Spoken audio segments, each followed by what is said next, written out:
Okay.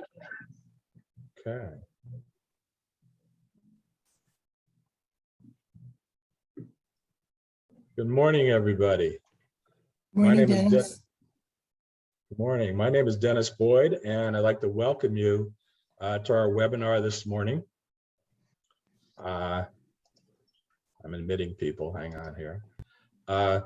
You know, businesses live in a legal world, and so I thought it would be a good idea to talk about the kinds of things that business owners encounter, and to do that, we enlisted a distinguished panel of attorneys, Brian Tilker, Joe Ernst, and Stephen Ho, from the firm of Torkildson, Katz, Hetherington, Harris, and Knorek.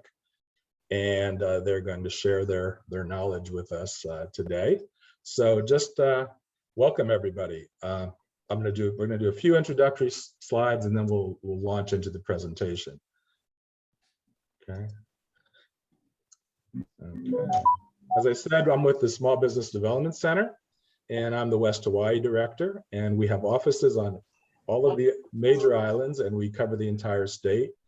The services we provide are a range of business consultation services for small business, and our services are provided at no charge. So if you'd like to avail yourself of our services, please feel free to go to our website and sign up for services. Our co-sponsor today is the Enterprising Women of Color, and I'm going to turn this over to our moderator, Shan, their director. But when I answered, they just hung up. Thank you so much, Dennis.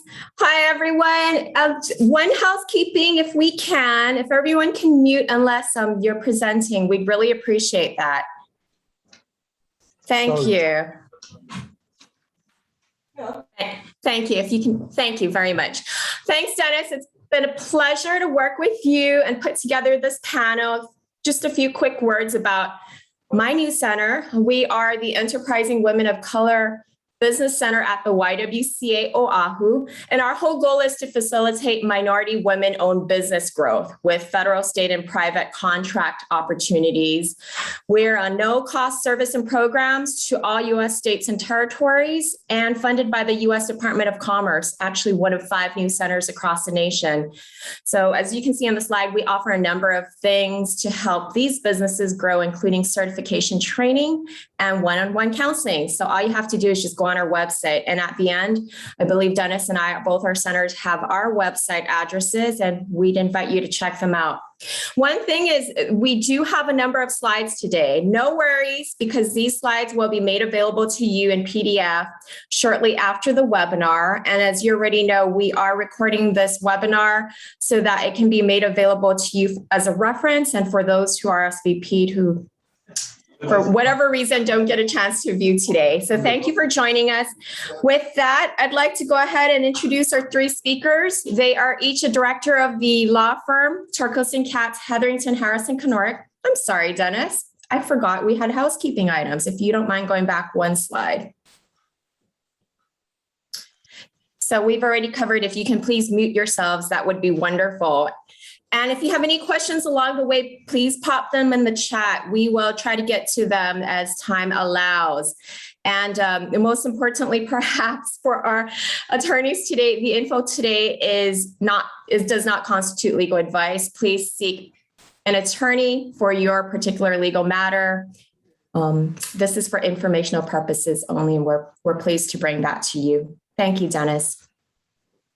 So brief info about each of our speakers. Stephen Ho, his practice includes advising corporations, LLCs, and other entities in all aspects of their business, including formation, corporate governance, security law, compliance, capital and financing arrangements, JVs, and mergers and acquisitions. He's a practicing attorney since 1988. He also assists nonprofits and tax-exempt orgs with various corporate and tax matters. Prior to becoming an attorney, he was a CPA in the state of Washington. And then followed by Steve will be Joe Ernst. He's a member of the Employment Law Department. His practice involves counseling and defending employers in all aspects of employment law.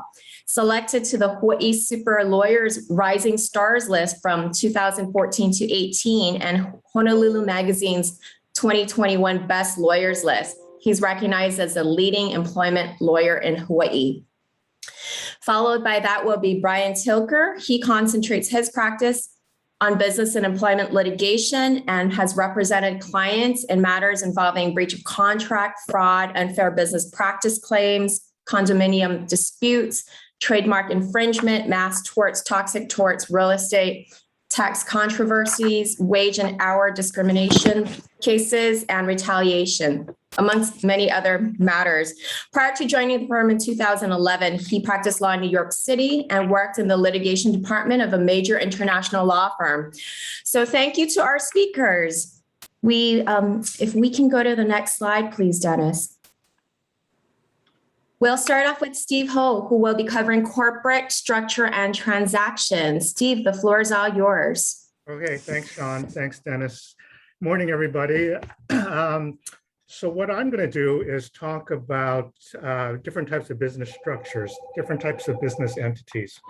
And what I'll do is I'll introduce the various types of entities and then just talk about some of the different characteristics of the entities. So the kind of entities we're going to be talking about today are sole proprietorships, partnerships, which include general partnerships, limited partnerships, limited liability partnerships, and limited liability limited partnerships. Only lawyers can enjoy that. Corporations and limited liability companies. So all of these different types of entities, I mean, they've got similarities and they've got differences. And so what I'll talk about is, number one, I mean, how the entity is formed, ownership aspects, who owns the entity, how do you add new owners? What are the considerations in terms of adding new owners? Governance, how is the entity governed? How is the entity managed? We'll talk about liability considerations, because obviously that's a key piece in terms of the decision-making process. We'll talk about taxes, obviously also a key piece. I mean, what are the tax differences between the types of entities? And then we'll talk about transferability of interest. So in terms of the entities, can you transfer the ownership interest, and how do you do that? So the first thing I'll talk about is how the entity is formed. So sole proprietorships, probably the easiest type of entity to form. You basically don't need to do anything. I mean, sole proprietorships, it's basically you're just acting individually, and like I'll explain in a second, that's probably not the best form of entity, but it is one of the easiest to form. Partnerships, general partnerships in particular, are easy to form. General partnerships, you don't need to file anything with the state. General partnership is basically two people engaged in business for profit. So, for example, I mean, Sean and I, we could agree to start a business, and we've got a partnership. So even though you don't have a partnership agreement, which is not something we always recommend that you have an agreement, but you don't really need one to form a partnership. I'm sorry, Sean, could you go to the next slide and one more? Great, thank you.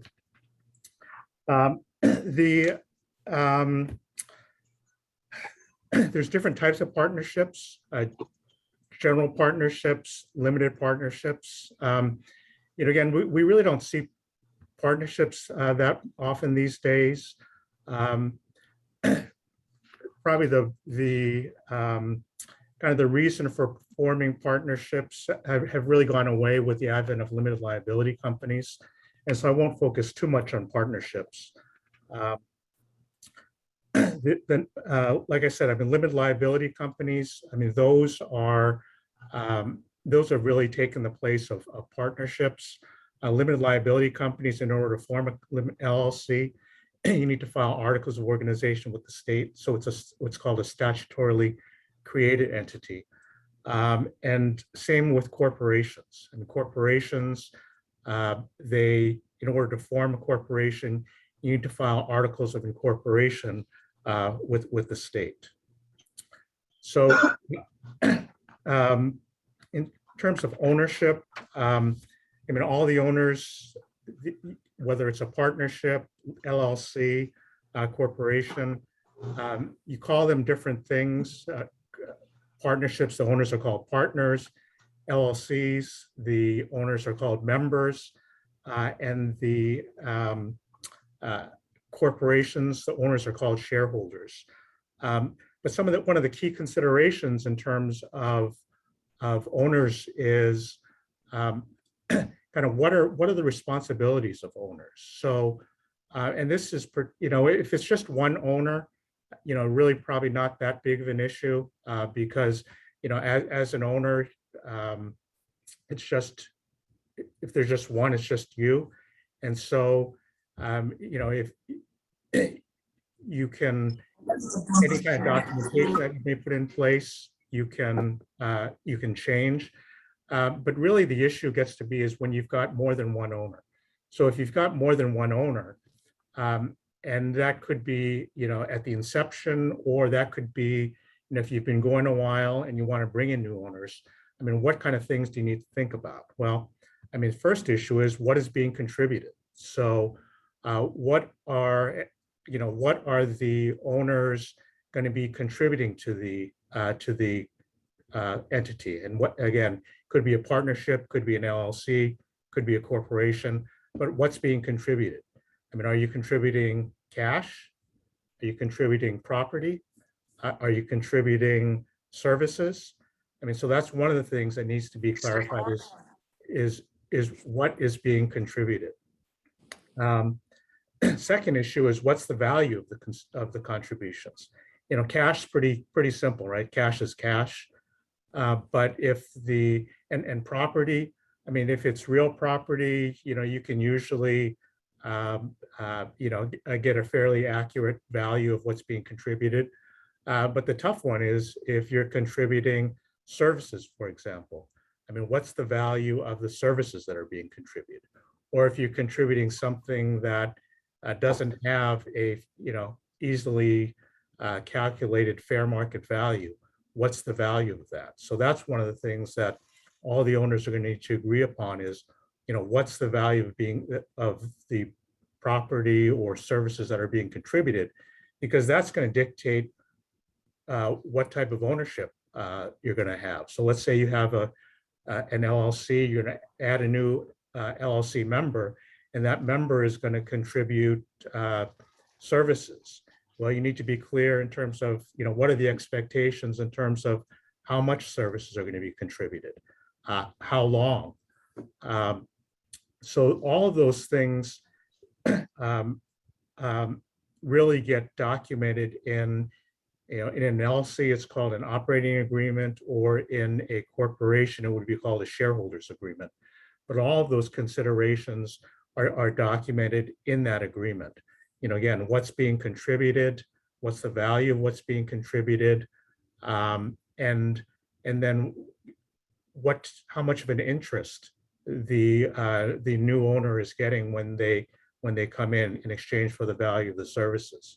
So if someone is contributing cash and they and it's agreed upon that that's half of the value of the entity, then they would likely get 50% of the entity.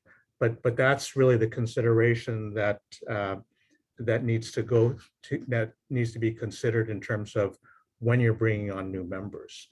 One of the other questions always comes up is, well, how do we determine what the existing value of the entity is? So if you're just starting out, it's pretty easy. If you're just starting out, whatever's being contributed, that's what the value is. But if the entity has been operating for some period of time, it's a little bit harder. I mean, you can get, potentially appraisals. If the primary asset is, real estate, for example, that's pretty easy to set a value. But when you have a lot of goodwill involved, I mean, it's a little bit more difficult. So that's when, that's all part of the discussions of bringing a new owner in. So that the next aspect is governance and management. So these are things that would all be documented in either in an operating agreement for an LLC or in a shareholders agreement or bylaws for a corporation. So questions are, it would address things like, what are the responsibilities of the owners? Decision making, who's got the right to make decisions? Is it a majority, or are there some decisions that, for example, are so important that you want more than a majority? I mean, either you need a super majority, 2/3, 3/4, or in some cases the decisions may be that significant, that you may want to have unanimous approval. I mean, so for example, if this decision to sell the company, I mean, can a majority decide, or do you want to have more than majority decide? I mean, if you bringing in new members, is that a majority decision, or is that more than a majority decision? So those kind of things all really need to get set out in the operating agreement or shareholders agreement. Kind of the next aspect are liability considerations. So like I mentioned, sole proprietorships, easy to form, but because you're just operating individual, the owner is personally liable for all the debts and obligations of the entity. So typically we don't recommend sole proprietorships. Same thing with general partnerships. And that's one of the reasons why you don't see general partnerships too often these days, is because from a liability standpoint, all of the general partners are personally liable for the debts and obligations of the partnership. So, for that reason, very unusual to see general partnerships these days. I mean, there are limited liability partnerships where partnerships can elect limited liability status. But the reason you don't see too many of those these days is because there's really not much difference between a limited liability partnership and an LLC, limited liability company. And the case law is a lot more developed for liability purposes for limited liability companies. So that's why, again, you really don't see limited liability partnerships too often. So limited liability companies have limited liability protection for the owners. So the owners are not personally liable for the debts of the LLC. I mean, same with corporations. So corporations, the owners, the shareholders are not personally liable for the debts and obligations of the corporation. So from a liability standpoint, corporations and LLCs are basically very similar for liability protection, which is why typically you would see the most common types of entity these days are either LLCs or corporations.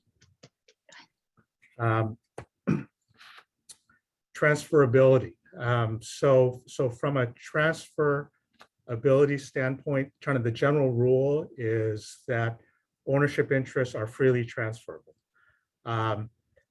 Now, although that may be the general rule, that may not necessarily be what the case that you want in your entity. So for example, again, I mean, if Shan and I are co-members in an LLC and something happens to me, and let's say I pass away and my will says, all my assets pass to my wife, Shan may not want to do business with my wife for, a number of reasons. And so she may not know anything about the business. She may not have any interest in the business. So you may not want to have allow interest to be transferred. Or if you've got a corporation and one of the shareholders decides that he or she doesn't want to be involved anymore. or he or she wants to transfer his interest to somebody else who wants to be involved. Again, the remaining shareholder may not want to be a co-owner with someone that he or she doesn't know. And so that's the reason why for an LLC, you document this in an operating agreement, or for a corporation, you'd want to document this in a shareholders agreement. You'd want to document some contractual restrictions on whether or not a member can transfer his or her interest. Do you want to prohibit transfers? If something happens, do you want to trigger a right of the other member to buy out the transferring member? So let's say, if one member decides that he or she no longer wants to work in the business, do you want to be able to say, okay, well, we don't want that. We want, two active participating owners. And so if you're going to stop working, then we've got the right to buy back your interest. So there's a number of trigger kind of events. And if that's the case, then, there's considerations are going to be, well, what are the trigger events? What are the events that trigger a potential buyback? Price. How do you determine price? Is that, a third-party valuation? Is it some multiple of earnings? Is it book value? Is it agreed upon value? How do you determine price? And then, payment terms. What are the payment terms? So there are, that's one of the things that a lot of owners, business owners, don't think about up front, but it's probably one of the more common reasons why there are disputes down the road, is because at some point in time in the future, there's a change in the relationship, and that the owners haven't either addressed it, or they haven't clearly defined what happens in the event of a change in the relationship. And so that's why I think it's important to think about that up front and to document that in the operating agreement or shareholders agreement. So Shan, I know my time is kind of coming up fairly quickly, so I'm going to kind of cover a couple other issues, and then I'll take some time from from one of the other topics, because I think we don't necessarily need to spend as much time on the contractual issues. But the last couple issues I want to talk about are taxes, because that's one of the key considerations is taxes. How do tax issues drive the choice of entity? So LLCs are what's called pass-through entities, and so they're taxed as they're taxed as partnerships. But they're pass-through tax entities, which means that the entity isn't taxed, but any income or loss flow through to the individuals. And so the good thing about that is that there's just one level of tax.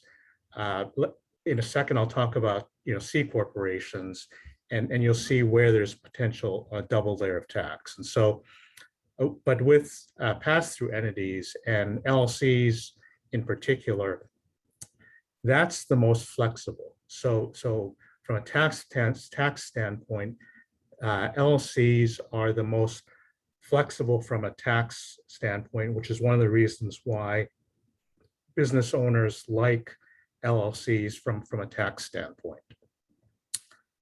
Corporations, there's two types of corporations, S corporations and C corporations. And these are tax elections. So, from a state law standpoint, a corporation is a corporation. And the default, if you don't do anything, if you don't make a tax election, the default is a C corporation. Well, C corporations have two levels of tax. And so if the corporation generates any income, then there's a tax at the corporate level. And then if there are dividends or distributions to the owners, the owners get taxed. And so that's why it's called a double layer of taxation. And so for that reason, C corporations are generally not the form of entity for small businesses. I mean, for larger companies, I mean, that may be the case, but for small businesses, I mean, C corporations generally are not preferable.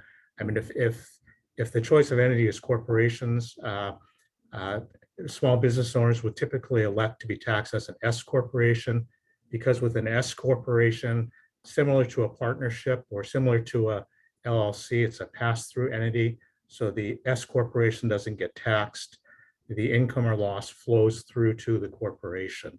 And so from that standpoint, it's similar to a partnership. So that's, those are the considerations from a tax standpoint. Kind of lastly, record keeping.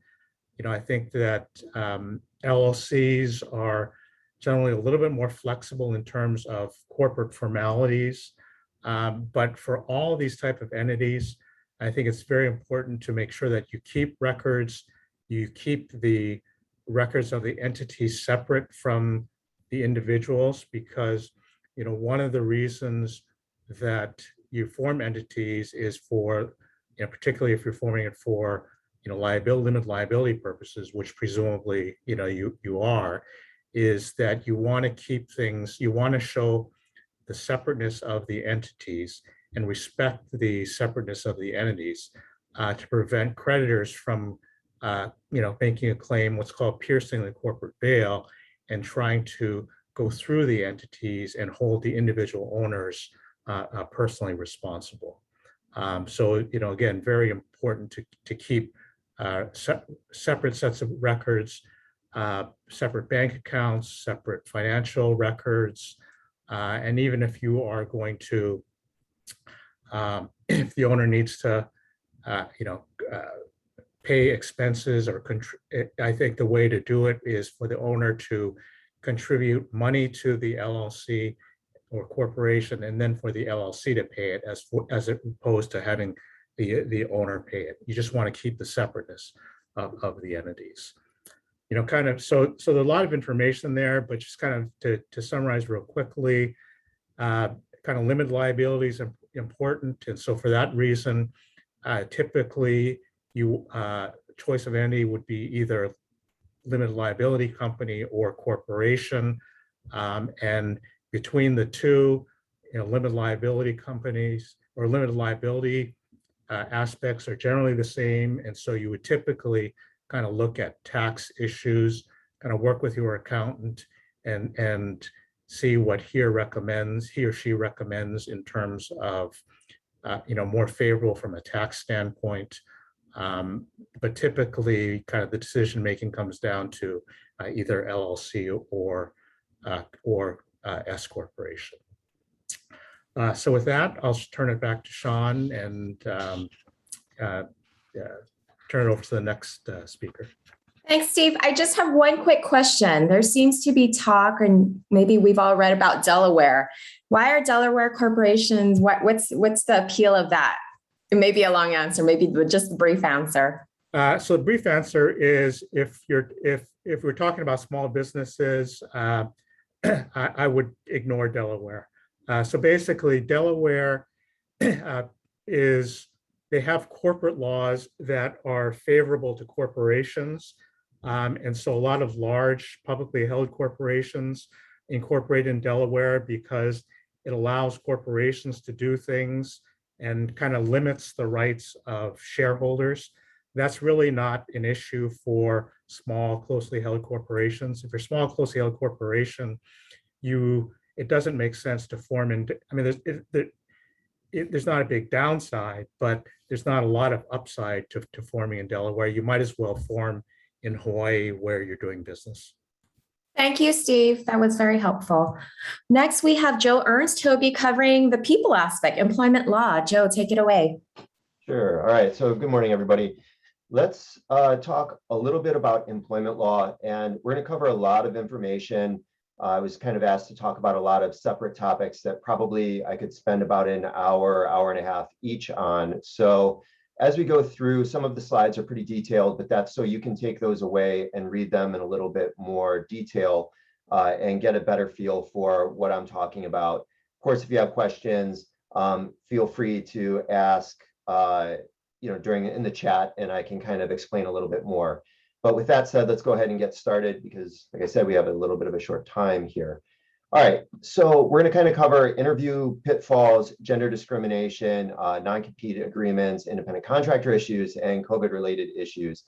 I will try to spend most of my time on the things I think that are most important right now. I know there are a lot of questions about COVID-related issues, so let's try to hold those to the very end, and then I'll try to cover what I can. Okay, next slide. All right, so interview pitfalls. This is kind of an important thing to think about right now as we're starting to bring people back to the workforce and probably hire and expand. A lot of my clients have been talking to me about the fact that they are ready to expand, and so they're bringing more people in. Over the last year and a half, hiring has kind of slowed down a lot. So this is kind of a good reminder of things that you want to avoid while you are interviewing. So specifically, when you are drafting job descriptions, you need to be careful, and job postings, you need to be careful because ultimately, if you get sued in the hiring process, this is going to be sort of your bread and butter for what you're going to use to defend your case. So what do you want to do? You want to be very specific about what kind of skills, abilities, and experience is required to qualify for the job, right? So preferred skills, abilities, and/or experience mean that they're not needed for a candidate to qualify for the position. So kind of taken together, what that means is that we're going to look at the job description or the job posting and say, here's really what qualified somebody for the job. So when they're attacking that and saying, you didn't pick me because fill in the blank, we're going to say, no, here's why. Here's what you really needed to have. Now, the problem with preferred skills is that courts look at those and say they're just not necessary. If they were necessary, you would say that those were minimum qualifications and you did not. So we can't rely on those as strongly as we can with saying that this is really what you need to work. Okay, so don't promise training to obtain required skills, abilities, and/or experience. Again, what that does is undermine the argument that these are actually job skills that you need to be hired. These are minimum qualifications. If you say we're going to train you, then why do you need those kinds of qualifications? You probably don't, okay? Make sure to relate whatever the required skills are to the ability to actually perform the work in question. So when you explain that this is what we need from you, you generally want to say, here's why, right? We need you to have sales experience because you're going to be expected to cold call potential customers and sell them products, right? You tie the two together. Okay, next slide.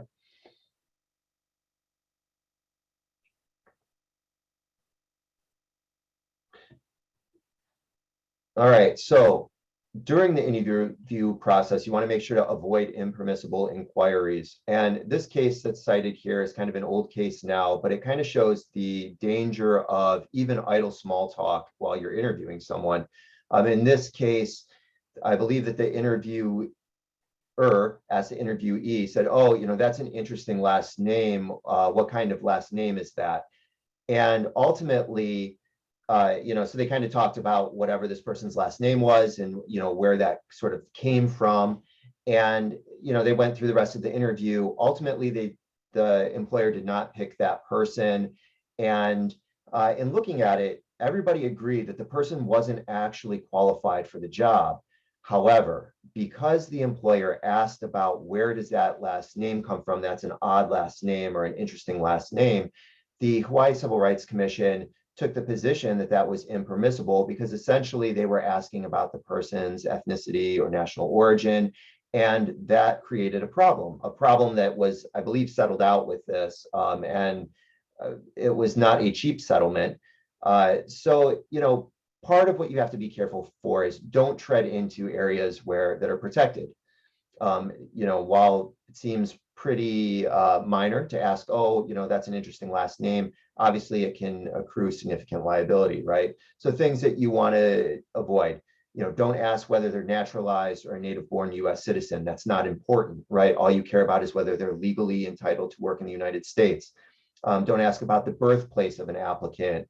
Obviously, like I just said, don't ask about nationality, ancestry, national origin, descent, parentage. All of those things kind of tie back into protected categories. You also want to avoid asking about marital status. Obviously, that is a protected category as well, and generally not relevant to any of the reasons why you're interviewing an employee or a potential employee. Okay, next slide. So that's pretty self-explanatory. In decision-making about who you're actually going to hire, only disqualify an applicant if they're unable to perform the work in question, which in other words means they don't possess the required skills, ability, or experience specified, right? You don't want to get into really kind of touchy-feely reasons why you're not going to select someone who is otherwise qualified. The rest of these points kind of talk about that a little bit more, but one of the more interesting big cases that happened was there was a case against Google where when Google would interview, part of their interview checklist was how googly was the person that was interviewed. Now that seems, again, not tied to anything in particular, but when the court looked at it, they said, gee, Google, your workforce is primarily young. You do not typically hire older workers. So this googly factor is probably another way of saying, how young a person is, because it's how they relate to working for Google and the internet and all of the things that come with that. So what the agency sort of did is said, look, googliness probably is tied to age more than it isn't, so we're going to say that that is impermissible. So ultimately, what that means is, again, be careful in what you're actually looking at or why you're disqualifying someone. Now, if you have two people and they are generally similarly qualified, and this is something for like customer sales or a forward-facing position, then yes, of course, personality is going to matter. However, in that case, you're going to want to document this is why this person felt like a better fit or had a better personality, more suited to a sales position than someone else. I wouldn't use that as your very first thing to talk about, but that would be a way to distinguish between people who are similarly qualified. Okay, next slide. Again, this is kind of self-explanatory, right? Don't use undisclosed criteria when evaluating candidates. You're going to want to be upfront about here's what it takes to qualify. And that way, when you have people come in, they sort of know from the get-go that this is what's going on. You also can be upfront about the way you evaluate people, and it just sort of makes your argument stronger if there's a problem later. This next point about relying on personal knowledge of the decision maker and not third-party knowledge is something that comes from now an old Hawaii Supreme Court case that said you need to have firsthand knowledge of the reason why you're not selecting somebody. So that means you actually need to sit there and interview them and say that they weren't a fit because of their personality, because I thought that they presented this way. Not my HR manager tells me that they're like this, or a manager that interviewed them tells me they're like that. You need to have firsthand knowledge. I haven't seen that come up a lot recently when we talk about whether somebody's qualified or not, but that does exist, and plaintiffs' attorneys will go back to it. So to the extent that you can rely on firsthand knowledge, you absolutely should. Okay, next slide. So this is a reminder of all of the different categories that are protected under Hawaii law. Look at it, it's basically everybody. Everyone is protected under Hawaii law, right? Gender, that's not just female, it's also male. Race, that includes white people too, right? I have a fair amount of lawsuits that get filed by white people saying that they've been discriminated against by fill in the other race of their boss because they are white. That is a regular thing. And then of course, every other race is also included. So when you look at that, you should understand that most people have some sort of protected basis, which is why you need to be very careful when you're looking at disciplining or firing someone. The only thing to note, and I'll talk about this a little bit more, is that reproductive health decisions are now included as of July 2nd, 2019. Next slide. So what we're kind of seeing a little bit more of now, and I personally have a case that is dealing with this, is that gender discrimination, in particular discriminatory pay practices, is becoming much more common. These are kind of hard cases to prove, so they're not running rampant, but it is something that I'm seeing come up now. So what exactly is this? Well, the law prohibits sex-based wage discrimination between men and women, right? And that means that for two people, a man and a woman, who are performing essentially the same jobs, with the same types of skills, and that require substantially equal skill, they should be getting paid the same amount. Pay differentials are permitted when based on seniority, merit, quality or quantity of production, and other factors other than sex. However, what you cannot base this on is the fact that somebody was paid less at another job. And that's what this last point sort of talks about, that Hawaii law now prohibits an employer from discriminating against an employee for disclosing their own wages or discussing and inquiring about the wages of other employees. Now, much of what this was about was essentially that the legislature did not want to punish people, in particular women, for discussing how much money they make compared to their male counterparts. As some of you may know, that it was pretty commonplace before to include a clause in work rules saying that you're not allowed to discuss your salary, it's confidential, or the salary of others. Now, that kind of flew out the window. You absolutely are allowed to talk about it. Under the law, you're allowed to disclose what other people make, so that's not private either. And it doesn't matter whether the other person doesn't want you to disclose their pay. You are allowed to disclose.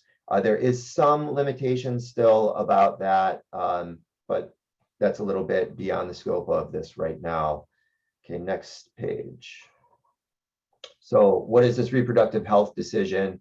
Essentially, it says that you can't discriminate against somebody because all of these reasons. Reproductive health decision is one of them. Next slide. What that means is the use or attempted use of any legal drug, device, medical service intended to prevent or terminate a pregnancy, or the use or attempted use of any assisted reproductive technology, right? So this covers a wide swath of everything from birth control, Plan B, emergency contraception, abortions, in vitro fertilization, sterilization, all of those things. You no longer can consider any of that or punish somebody because of that. Now, as somebody who's been practicing employment law 24/7 for 13 years now, 13, 14 years now, I have actually never seen this come up, generally speaking, outside of the religious world, which this doesn't necessarily apply to them anyway. But, the legislature felt that this was important enough to include, so it is now something there and something you should keep in mind. Okay, next slide. All right, recent gender discrimination cases and cultural roadblocks. This just kind of summarizes cases that have been filed recently in the last 2 years that deal with this kind of, pay discrimination type claims that are coming up now, right? Female employees at Walmart say that they face decades of systematic persecution by withholding raises and promotions from female employees. There are other cases where they say that because of typical roles that women are placed in as opposed to men, that their pay is also held down comparatively. So, there's a wide variety of things. That case, I think, actually included directly the idea that women typically were in, selling things like clothes at I think this is actually the Walmart case, selling things like clothes and, cheaper products that they don't see as valuable as men who are typically working in like the electronics department, where the cost of goods is much higher. Okay, next slide. Okay, now I wanted to touch on sexual harassment. I'm going to go pretty quick through this because I don't think that it's necessarily worth going through each of the facts of this case. But as we're bringing, and no pun intended, as we're bringing employees back to work, we're now going to start to see more sexual harassment claims. When we had people remote working and out of the office, out of the workplace, there's less likelihood for employees to interact in a way that could constitute sexual harassment, right? Aside from inappropriate emails or things that happen during Zoom calls, for example, there was less of an opportunity to actually physically touch someone and sexually harass them. Aquero is a good case that is still relevant. And long story short, basically what happened in this case is you had two co-employees. One kept pinching the butt of the other. Manager sees it happen the first time, tells the coworker, don't touch her. If you see it again, you could get in trouble. They go back to work. This manager happens to tell the person that was touched, the woman that was touched. I don't think that they took it seriously, the other coworker. So then, lo and behold, it happens a second time. And they, at that point, suspend and terminate the guy who pinched her butt again or grabbed her butt again. And the court looked at that and they basically said, look, what you as the employer need to do when you have an instance of sexual harassment is take action that's reasonably calculated to end the conduct. What does that mean? That means you need to do something more than just say, hey, naughty, naughty, don't do it again. You need to do something like say, look, you're suspended. If you do it again, you will be fired. You need to be very crystal clear. The court took, big issue with the fact that that was not done. This person clearly didn't care so much that the manager who tried to discipline them said the guy doesn't care. They didn't threaten to fire him if it happens again. And then it happened again. So in that case, they didn't actually take any action that was reasonably calculated to stop the conduct. Now they're liable. Okay, we can skip forward a few slides. Can keep going a little bit more. One more. Okay, so now we're going to shift gears a little bit and talk about non-compete agreements. So non-compete agreements are fairly widespread. It seems, given some of the surveys that the Chamber of Commerce did on this, that there are a fair amount of employers that are employing these. Most of the time they're limited to certain positions and not widespread through an entire workforce. However, I think it's worth mentioning because we do have a pending Hawaii Supreme Court case that is examining this.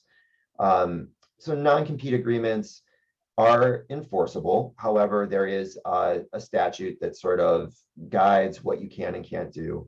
The Hawaii Supreme Court generally applies a rule of reason test to determine the validity of restrictive covenants.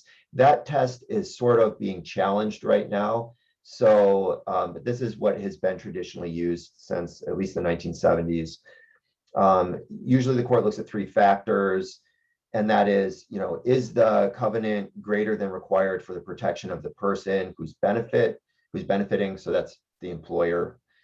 Does it impose an undue hardship on the person that's being restricted? And what is its benefit? And is that benefit outweighed by injury to the public as a whole? Okay, next page. This is the case that's currently pending with the Hawaii Supreme Court. Bizarrely, it has been there for going on a year now. I was involved and wrote an amicus brief for the Chamber of Commerce supporting the use of restrictive covenants. So I was involved in this and was at the oral arguments for this. And that was back in November 2020. So we're getting very close to a year out. That's a very long time for the Hawaii Supreme Court. I'm not sure what's really taking so long with this case. But the quick background on this is just that there was a real estate brokerage firm here.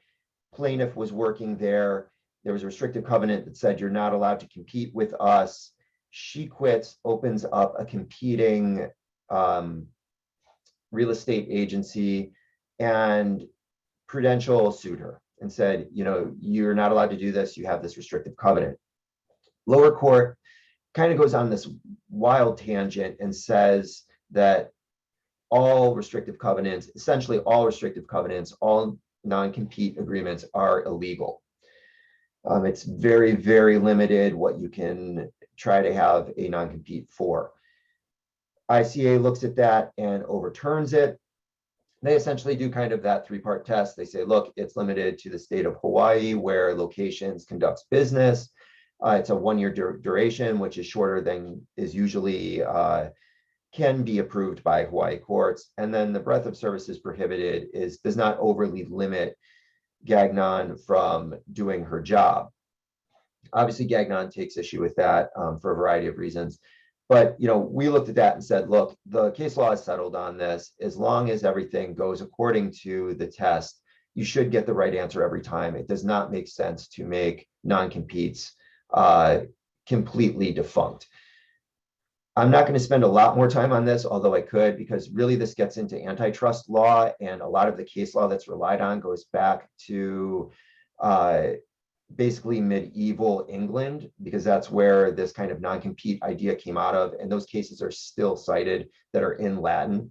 So, this is actually kind of a complicated thing. I anticipate that the Hawaii Supreme Court will not want to overturn at least our 40 years of case law here, and will keep non-compete agreements. But with that said, if you're considering doing this or rolling it out, it makes sense for you to talk to an attorney who has a background in non-competes about what you probably should do to try to make it enforceable.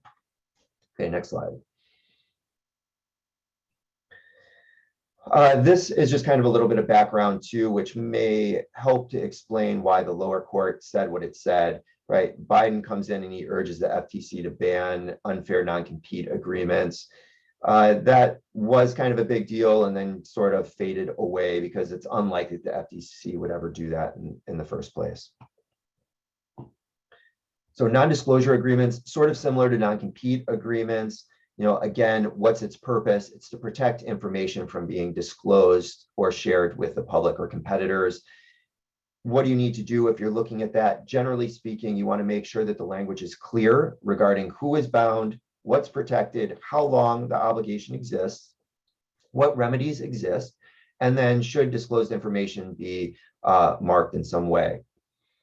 Again, this is another area where if you want to implement something that is strong, you should talk to counsel and they'll help you kind of draft something that hopefully holds up. As employers, you should know that sometimes there is a strategic use of non-compete agreements and non-disclosure agreements, and that is simply to scare an employee from competing if they go. So you don't necessarily think it will be upheld or enforceable, but you like to be able to send out that angry letter and hopefully get somebody to stop competing without going to court. Okay, next slide. Independent contractor issues. So this, I'm not going to spend a lot of time talking about this because what makes an independent contractor varies by law. So under workers' comp, under unemployment benefits, under wage and hour, all of those things there's a separate IRS rule. All of those things have different factors that are looked at and different tests that are used to determine whether somebody's an independent contractor. Typically, we look at wage and hour for independent contractor issues because this is where it comes up the most with DOL audits, and it's also one of the harder tests to pass.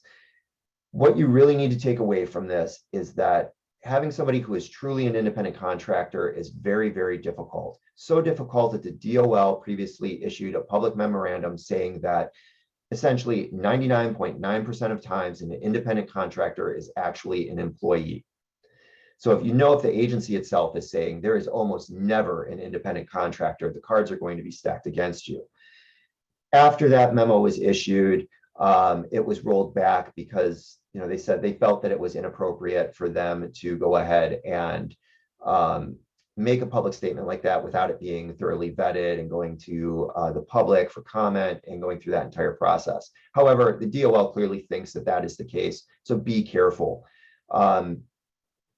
There are a variety of factors you need to consider. A couple of the benchmarks is whatever that independent contractor doing integral to your business? What does that mean? That means if you're a bakery and you hire a baker or a cake decorator, that's probably not an independent contractor. You are in the business of making pastries and cakes. So therefore, hiring somebody that performs that main job function for you, employee, not independent contractor. Why is that? Well, what they're saying is an independent contractor needs to be performing services unrelated to the actual business itself or things that you do not do. Okay, so it's very tricky. Again, this is something that you probably want to have reviewed by counsel to make sure that you're complying or you're aware of the risk and you're willing to take that risk. Because I do know that there are industry standards in things like the medical industry where you have independent contractors that the DOL, unemployment, those things are going to typically disagree. Okay, next page. Okay, we can go to the next page.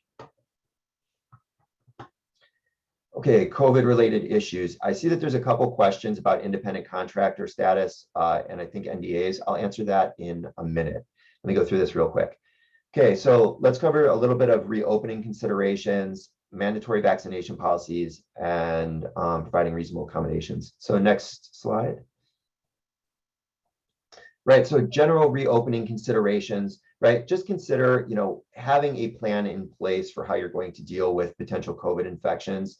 The OSHA used to require you to have a detailed plan, and that sort of extended to most employees. That has since been reduced to the healthcare industry, where you need to have a very specific OSHA COVID plan. Now, other employers do not need something that complex, but you should still have a plan. I think that it helps with employee morale and it helps you navigate what happens when somebody tests positive. Consider whether you need to do contact tracing. If your business is one where you're going to have a lot of contact with the public or vendors or people that are coming in and out, probably want to pay attention to who's coming in and out. So if somebody tests positive, you know who they came into contact with. Most of the rest of this is all stuff that's been going on for about 1.5 years now. So continue doing that. Next slide. So vaccinations, and I'm going to skip, I think, all of the other slides in here because what those are doing are kind of forecasting where we think some of these lawsuits are going to be going that are coming now.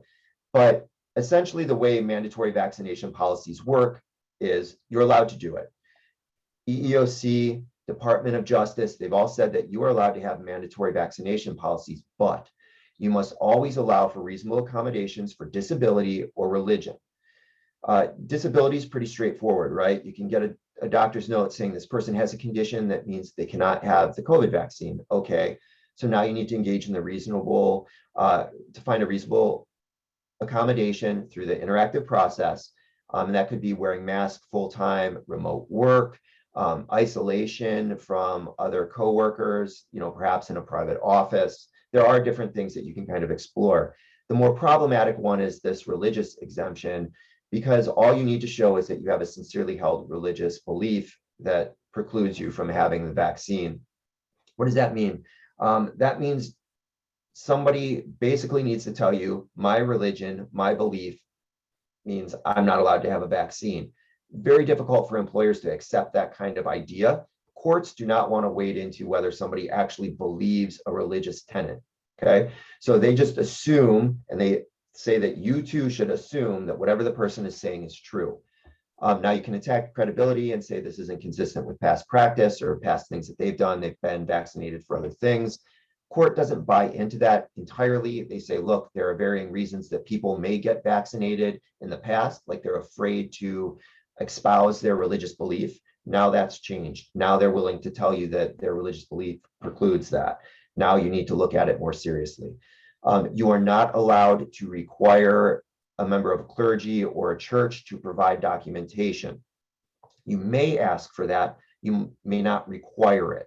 Why is that? That's because some religion is not organized. There is no leader for you to go to. This is kind of embodied by a couple different cases. One is there's a case where court said veganism qualifies for a religious accommodation. Veganism, right? I think everybody generally agrees being a vegan is not a religion. However, court said that this kind of moral belief is so strong, so sincere that it should be afforded the same opportunity. Then there's also the Church of the Flying Spaghetti Monster that puts colanders on their head when they take their driver's license photo in Utah. Court said that that was sincerely held religious belief and they had to be allowed to wear a colander on their head when they're getting their photo taken. So this kind of thing does exist out there. Be very careful with it. The next set of slides talk about where we thought there could be problems with having a mandatory vaccination policy. However, Department of Justice came out early July and said, in their opinion, you're allowed to mandate it, but you must be very clear with your employees and say you have the option of taking the vaccine or being terminated. It's still an option because you can just go find work someplace else. So that should help preclude some of these other things. Now, I know the firefighters just filed a lawsuit yesterday, firefighters union. They're saying there's no rational basis for requiring mandatory vaccination. We'll see how that plays out. It's probably a very weak argument, honestly, because vaccination, mandatory public vaccination, it's been around for about 100 years. There's a Supreme Court case about 100 years ago about it. But we'll see. Okay, let me answer a couple questions, and I know we're kind of running out of time. Thanks, Joe. Actually, if you don't mind, I can help you read out the questions. I think the first question is whether an NDA is enforceable internationally. Well, so that sort of depends on the facts of the case. Obviously, if somebody is outside of this country and you're trying to enforce there, it's probably going to be pretty difficult to do that with absent dragging them back to this country or trying to institute some sort of similar lawsuit in that country. So that's something you really need to talk to counsel about, because it's going to, everything, all of the facts in that are going to matter. So it's probably beyond the scope of what we can talk about today.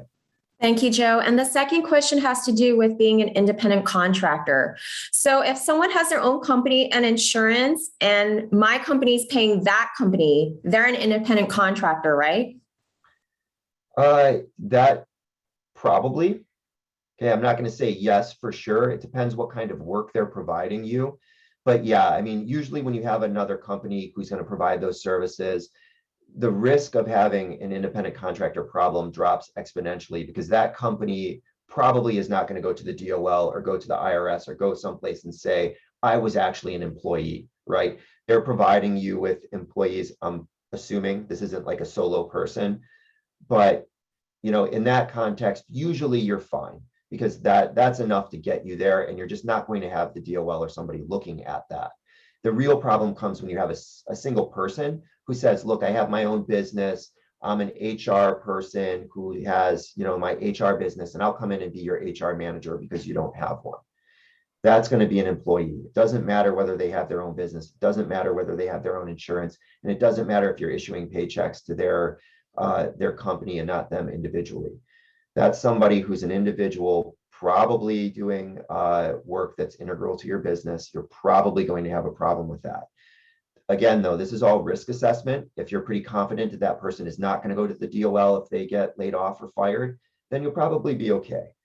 What happens with this is once people get fired or laid off, they get upset, and then they go and they file for unemployment benefits, or they say, gee, I'm owed overtime, and now you have a problem because the DOL is now re-examining things.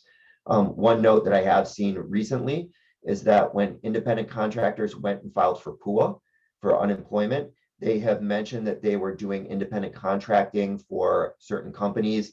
The state itself, so the state, not the feds, the state also looked into that. And what they did is they said, okay, you said that you were working as an independent contractor. We're going to look at that relationship to see if that's actually an employer.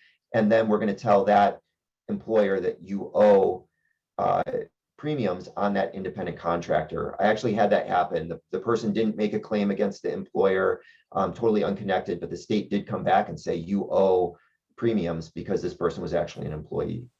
Interesting. So lots of fact specific, and it can be very complicated. Thank you, Joe, for cramming all those topics. I really appreciate it. I know those were topics of high interest. So we may be running a little short on time. We were scheduled to end at 10:30.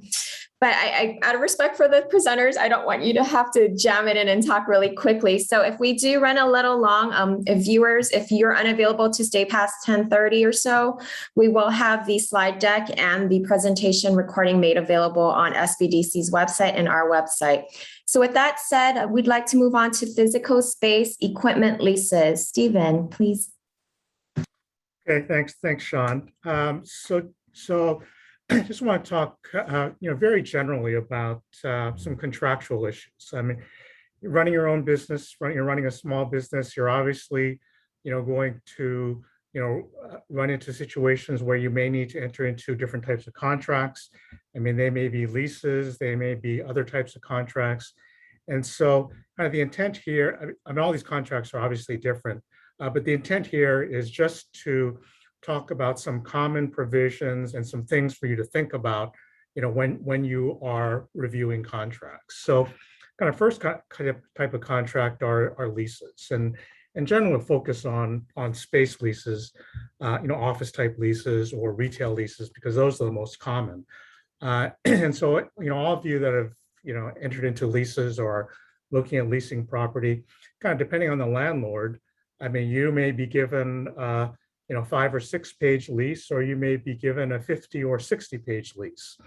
But one of the things that you'll probably notice is all of these leases are very landlord oriented. I mean, obviously, they basically say, well, tenant, this is what, you're required to do. These are the rules that you're, obligated to comply with. And so one of the first things that you should be thinking about is, well, okay, that's great. I understand that as a tenant, we need to do certain things, but, what are my expectations from the landlord? Is there something that the landlord should be doing for me, or that I'm expecting from the landlord? And so when you're reviewing leases, kind of go in with that thought process of kind of not only what are my obligations, but what kind of obligations should the landlord have to me. Now, when entering into leases, and particularly space leases, it's generally a good idea to hire a broker. So from a broker's, so from that standpoint, brokers, they certainly have the best knowledge in terms of what are market terms. So that's something that, and these change. The market terms, change, change monthly depending on supply and demand. So I think it's important for you to get someone that has, that's attuned to the market and can help you negotiate key terms.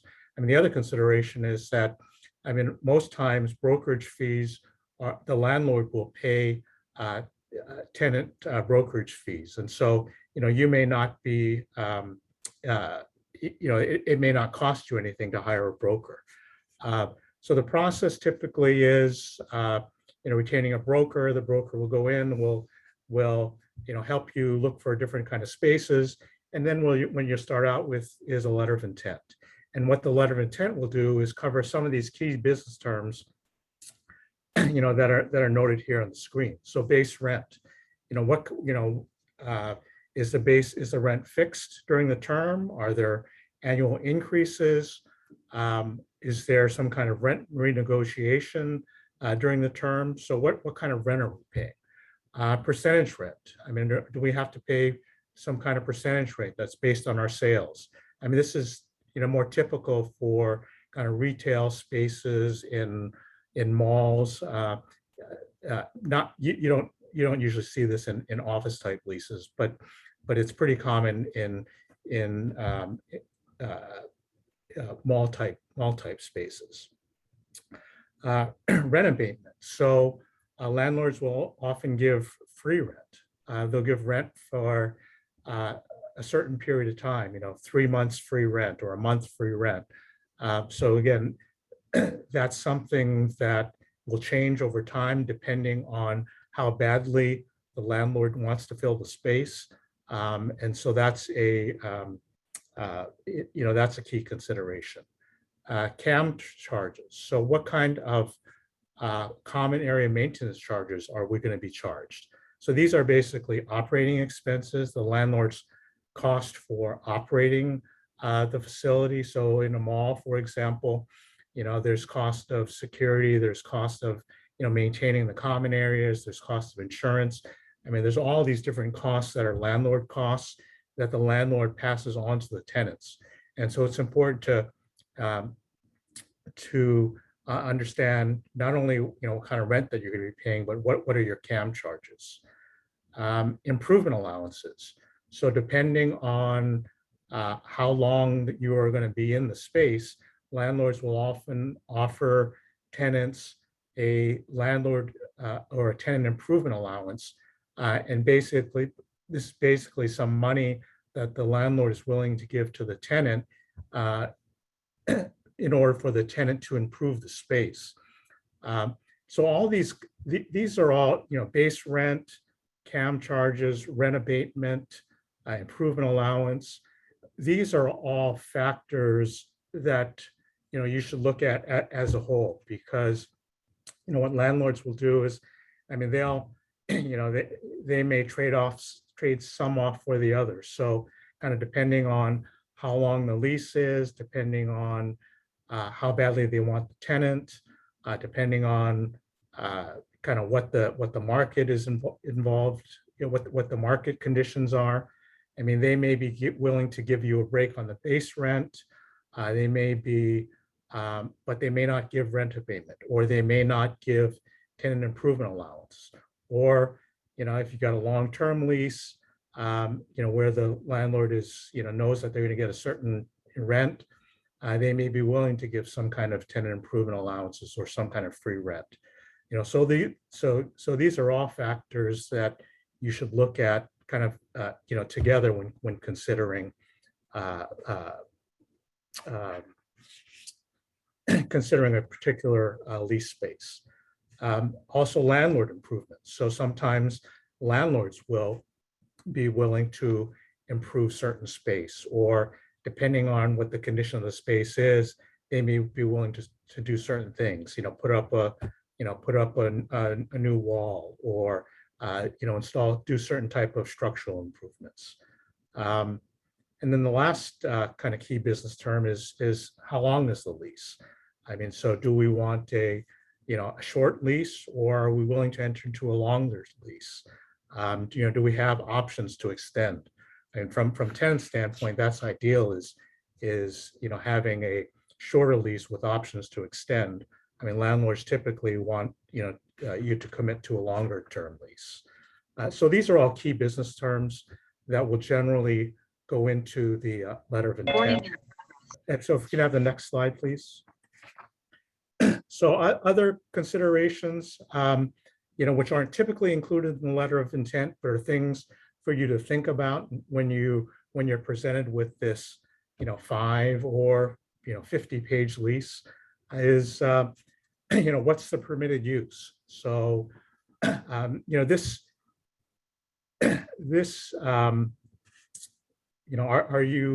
is the use limited, or is there a broad use? And this may come into play if you want to, in the future, transfer the lease. I mean, is the S&E going to be limited to a particular use?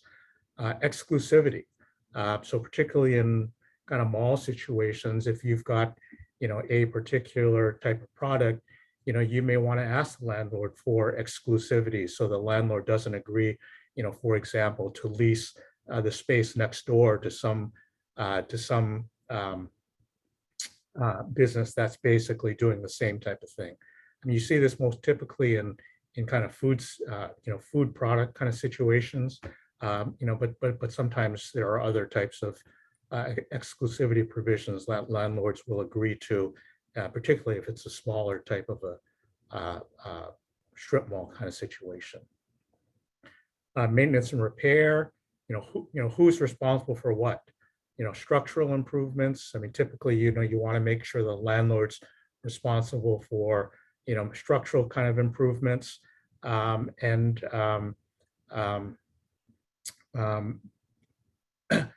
but kind of, other types of repairs, tenants will often be responsible for those type of things. But things to think about, one big one is AC. So who's responsible, if the AC goes down, who's responsible for the AC? Because that could be a particularly large expense. Plumbing or electrical type things, who's responsible for those? And particularly if you've got a short-term lease, I mean, it may not be appropriate it may not be fair, to put those burdens on the tenant. Some of the other, considerations are, assignment. Is the lease freely assignable? Events of default. So typically you want to make sure that you have some kind of grace period, so that if there is default, whether it's payment of rent or some other obligation in the lease, that the landlord is required to give you notice and the opportunity to cure the default. Surrender requirements. So when it comes at the end of the lease, when it comes time to give the space back to the landlord, do you have any, as a tenant, are there any particular requirements? I mean, sometimes landlords will require the tenant to remove all of the improvements. So all the improvements that the tenant put in, the tenant's required to take all those out. All the cabling, if it's an office, all the cabling in the ceiling, landlords will often require tenants to take those out. So make sure that you understand kind of what your obligations are, and if those aren't things that you want to have, that's something that you need to negotiate as part of the lease process. Parking, how much parking do you get? I mean, that's fairly obvious. And then security. So from a security standpoint, what kind of security deposits involved, and then guarantees. I mean, if you've got a small business, most landlords will require personal guarantees. So as a business owner, you need to be prepared for that. You need to be prepared whether or not you're willing to give that. Sometimes you can negotiate guarantees that burn off. So if you've got a 5-year lease, guarantees that will expire after a certain period of time, as long as you've paid the rent. So just make sure that you understand kind of what your personal guarantee obligations. So next, if we can go on to business contracts, and again, I'll be real brief here because this can cover a wide gamut of contracts. So it can cover contracts where you may be buying inventory, you may be buying equipment, you may be hiring someone to provide a certain type of service, a maintenance service, or like Joe mentioned, independent contractors. Presumably with independent contractors, you're going to have contracts. So these are service type contracts. I mean, they could be software licenses. So the way businesses are run these days, you're seeing a lot more SaaS contracts or software as a service type contracts. So a wide variety of different types of contracts. And next slide, please. And so with the different types of contracts, just, things to think about. So one, obviously, are the economic terms. You want to make sure that the price and payment terms that you've negotiated are correct. You've got service type provisions, clearly make sure that the contract clearly describes kind of what type of services are being provided. What's the term of the contract? So how long are you obligating yourself? From a termination standpoint, are there any early termination provisions? Can I get out early? Is there a kind of without cause, right to terminate on, 30 days notice, for example? And then finally, ownership.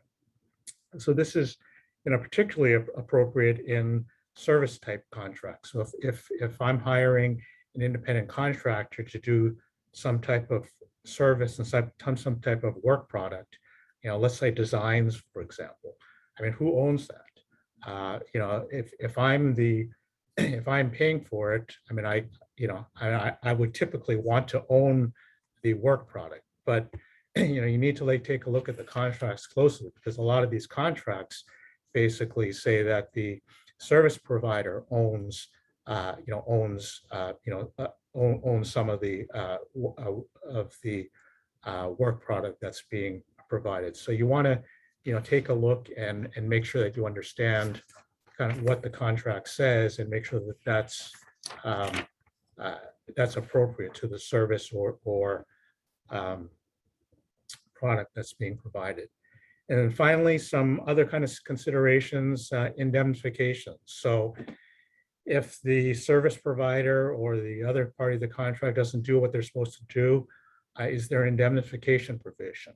I mean, are they required to indemnify me for their negligence? Limitation of liability.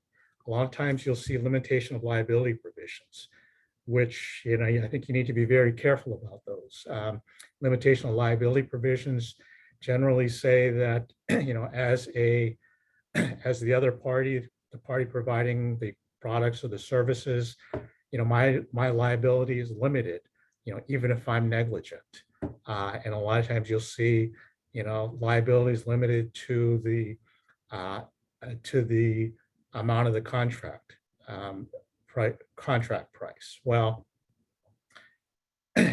in software, that's fairly common in software contracts, but we're seeing that a lot in service type contracts. So you're hiring someone to provide a service and they're trying to limit their liability.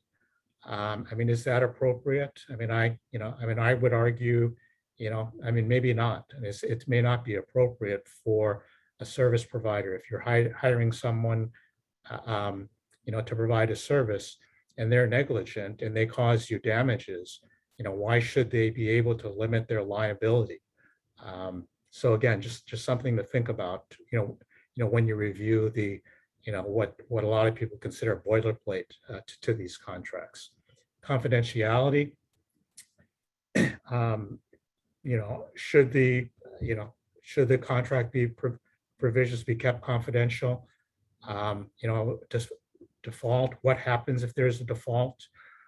Do we go to arbitration as a dispute resolution mechanism, or do we go to court?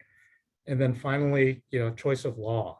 So particularly when you're dealing with out-of-state companies, they probably have choice of law and jurisdiction provisions where if there's a dispute, you have to go to Minnesota to resolve that dispute. And that, that may or may not be appropriate for you.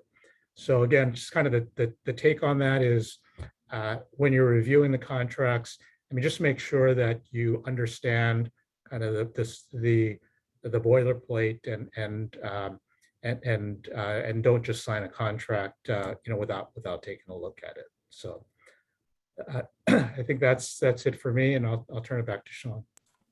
Thank you, Steve. That was really helpful. Lots to consider. And then last but not least, we have Brian Tilker, who will be talking about intellectual property enforcement and cybersecurity. Brian, please take it away. Okay, can you hear me, Shan? Yes. Okay, great. I will try and go through this pretty fast, as I know everybody has a busy schedule. In terms of trademarks, it's sort of the basics of intellectual property. People have their names of their companies or a certain logo or branding that they may or may not have registered with the Hawaii DCCA.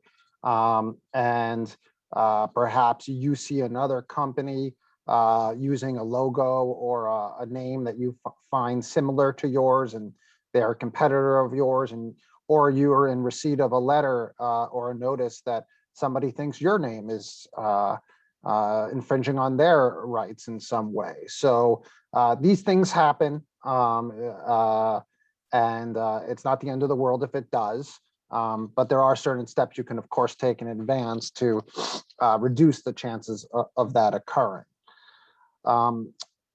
Next slide, please. So, when we look at infringement, really the key terminology is likelihood of confusion.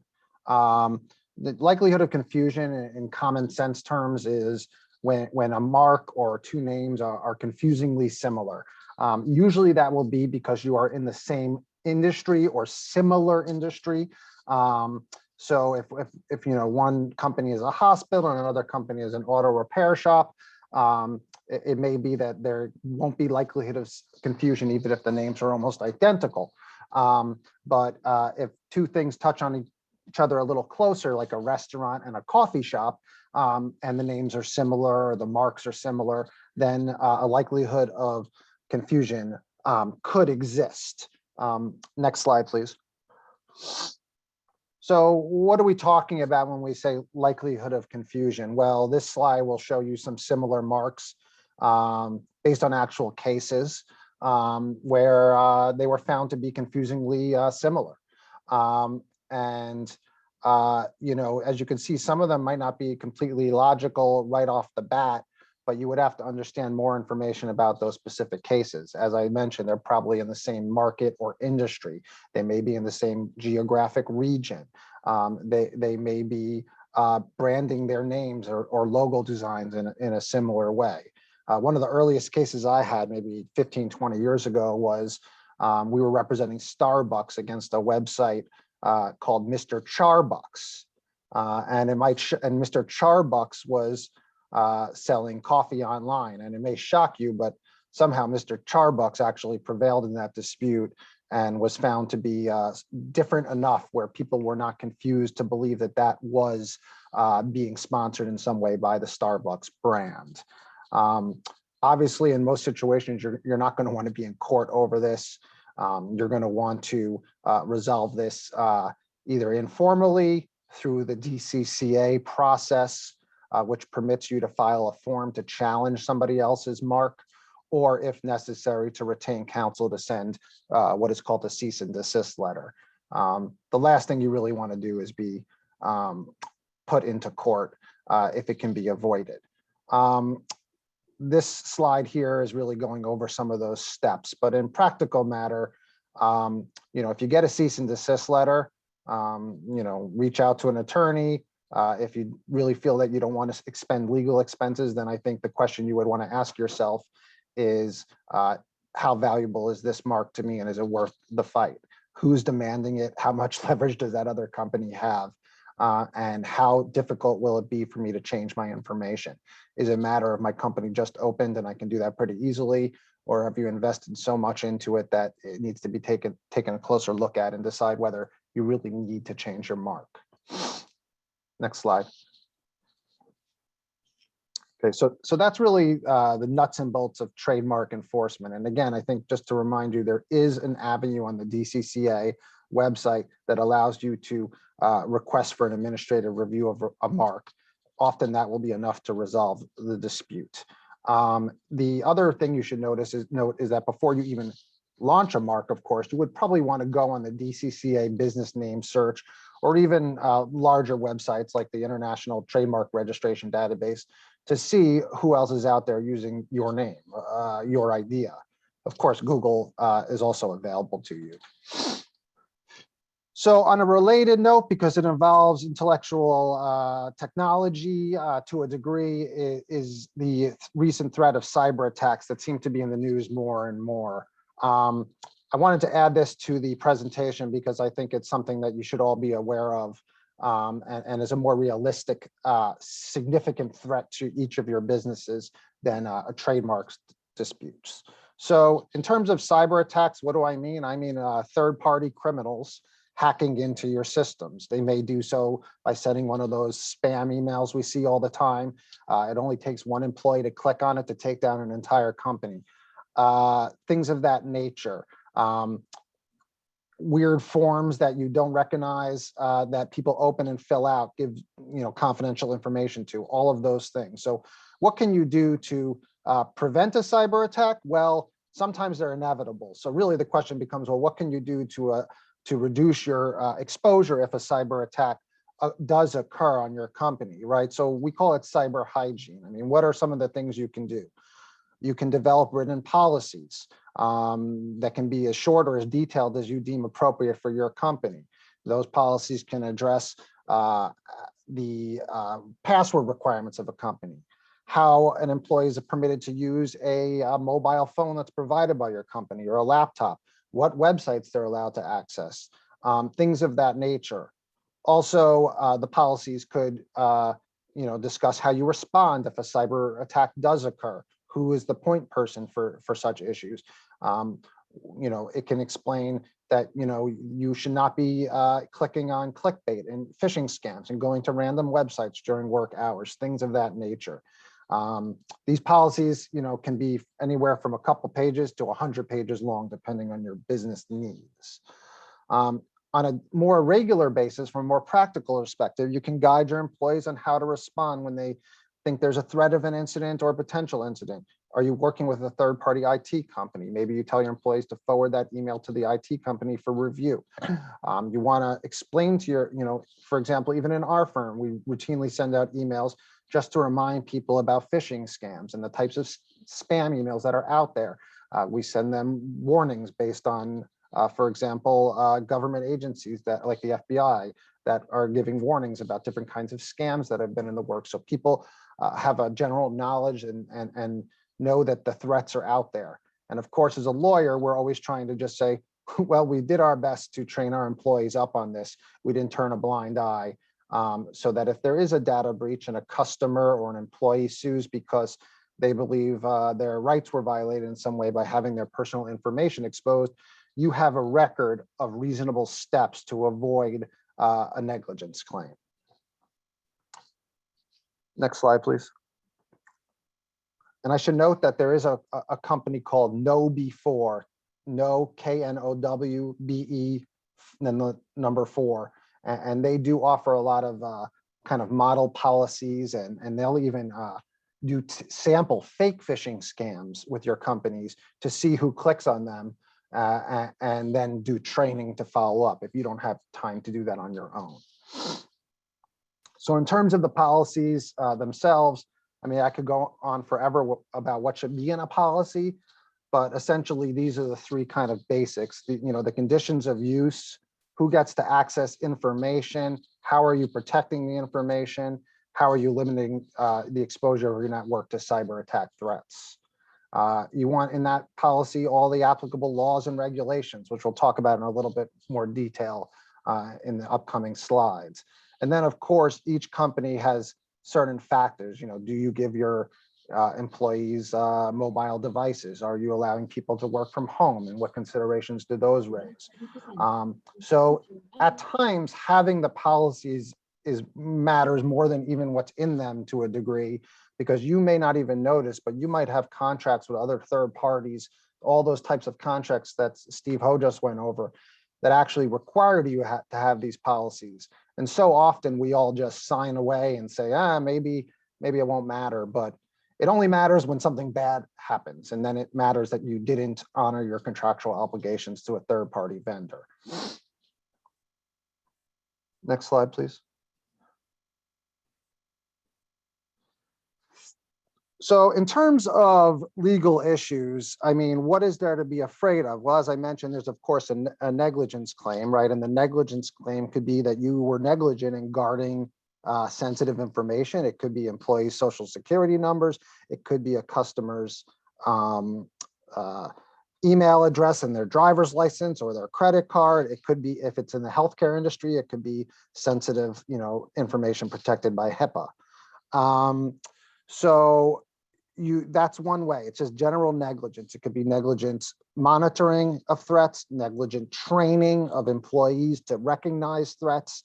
The plaintiff's attorneys are creative in this regard, and it's an ever-evolving area of law. Of course, if you fail to comply with laws, such as the applicable federal laws or Chapter 487N, which I'll go over next, which is a Hawaii-specific law, there can be liability based on the breach of those statutes.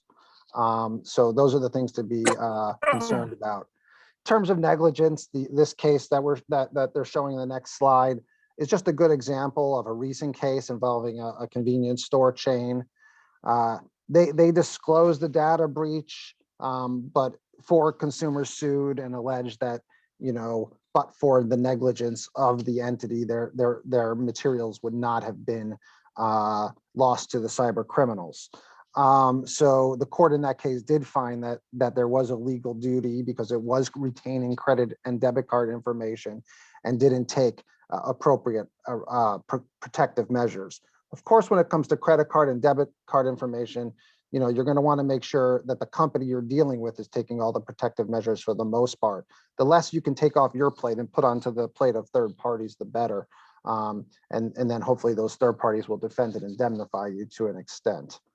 The other thing I skipped over earlier that I should mention before I go on is that another big protective measure in terms of cyber hygiene is cybersecurity insurance. So cybersecurity insurance, the prices will vary depending on the size of your company, but that will provide you with insurance if an attack occurs. Typically, those policies will help you with remediation costs, including getting new hardware, for example, or hard drives because your data has been corrupted, responding to potentially affected employees or consumers consistent with the applicable laws, and of course, defend you if a lawsuit ensues. So you probably want to, if you're holding on to a lot of private data,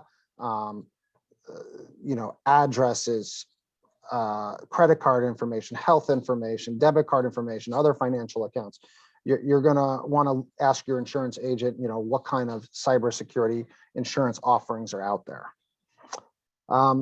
We can skip this slide. This is something you may want to reference in your spare time about certain federal laws, but I'd like to hone in on HRS Chapter 487N, which is essentially the key of this is it's Hawaii's data breach notification statute. Okay, so it's the statute that governs the steps you need to take if a cyber attack occurs. Okay, and basically the key is whether you believe that there was a reasonable probability of personal information being taken. And that's some combination of an individual's first name or first initial and last name, plus social security number, a driver's license, or a Hawaii identification card number, and accounts such as bank accounts, credit cards, access codes, or passwords that would allow you to access an account. If you believe that a data breach occurred that even potentially impacted this information, you're going to want to follow HRS Chapter 487N. So long as you're dealing with less than 1,000 affected persons, you only have an obligation under, next slide is fine, under Chapter 487N to notify the affected persons. But I believe if it's over 1,000 potential affected persons, then you will have to contact the Office of Consumer Affairs as well and let them know that this occurred, because there could be potential fines associated with the breach. But the worst thing you can do is not do the disclosure. So as much as it might pain you to tell 200 people that there's a potential that their personal information was compromised, it's much worse if you do not do so, because there's penalties under the statute, and it would also form the basis of a civil action for failing to notify timely. This slide just goes over the basics of the notification requirements. And keep in mind that if you are actually dealing with customers outside of Hawaii that reside in other states, you may need to follow the data breach notifications laws of those states as well. And you can contact an attorney to assist you with that. And of course, if you have insurance coverage, then the insurance carrier should appoint counsel to assist with that. All right, Next quick slide, please. question. What Sure. would be considered reasonable delay? I don't know if there's guidance in the statute. Yeah, it's not a perfect science on that, but it really depends on the scope of the breach, how many people were impacted, and whether the investigators, such as the FBI, have asked you to hold off so that they can complete their investigation, and they don't want it to be compromised by making the disclosure. But generally speaking, 1 to 2 weeks is prudent. You really want to get ahead of that. Thank you.